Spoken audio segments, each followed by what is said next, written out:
Welcome back. Today I'm going to show you my Star Wars crochet process.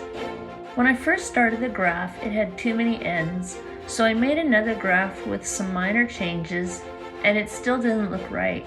So then I took the graph again and tried to crochet it once more to see how it would look. There were a lot of ends. I soon came to realize that the king size was going to be much too large. It was looking alright, but there was still a lot of orange and reds and lots of color changes and way too many ends that I would have to sew in. As it was progressing, it was starting to look very realistic.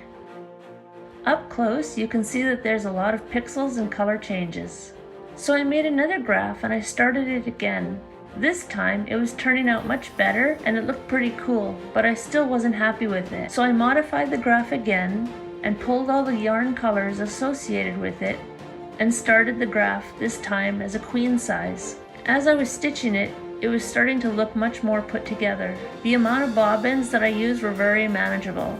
And here's the finished piece. It also has a reverse side after sewing in all the ends. Thanks for all your support.